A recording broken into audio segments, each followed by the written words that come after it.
ഏഷ്യയും ആഫ്രിക്കയും തമ്മിൽ പാലം മുഖേന ബന്ധിപ്പിക്കാനുള്ള ഒരു വലിയ പദ്ധതി നിർമ്മിക്കാൻ ഒരുങ്ങുകയാണ് സൗദി അറേബ്യയും ഈജിപ്തും. ചെങ്കടലിന് കുറുകെ പാലം നിർമ്മിക്കാനാണ് പദ്ധതി. ഇപ്പോൾ പദ്ധതി അന്തിമഘട്ടത്തിലാണ്. മോസസ് ബ്രിഡ്ജ് അല്ലെങ്കിൽ king Salman bin Abdul Aziz bridge എന്ന പേരിൽ $400 കോടി മുടക്കിയായിരിക്കും ഈ പദ്ധതി നടപ്പിലാക്കുക.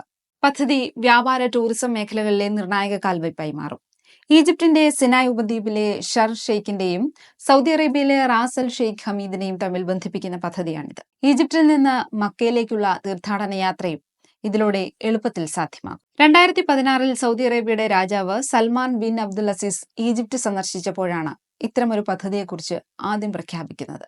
ആഫ്രിക്കയും ഏഷ്യയും ബന്ധിപ്പിക്കുന്ന ഈ ചരിത്രപരമായ പദ്ധതി രണ്ട് ഭൂഖണ്ഡങ്ങൾ തമ്മിലുള്ള വ്യാപാരത്തിന് ഏറെ ഗുണം ചെയ്യുമെന്നാണ് പദ്ധതിയെക്കുറിച്ച് സൽമാൻ ബിൻ അസീസ് പറഞ്ഞത്. 1988 മുതൽ പദ്ധതി ചർച്ചയിലുണ്ടായിരുന്നുവെങ്കിലും പല കാരണങ്ങൾ കൊണ്ട് പദ്ധതി വൈകുകയായിരുന്നു. പദ്ധതിയുടെ ആസൂത്രണം പൂർത്തിയായതും ഏത് സമയത്തും നിർമ്മാണം ആരംഭിക്കാൻ തയ്യാറാണെന്നും ഈജിപ്ത് നേരത്തെ അറിയിച്ചിരുന്നു.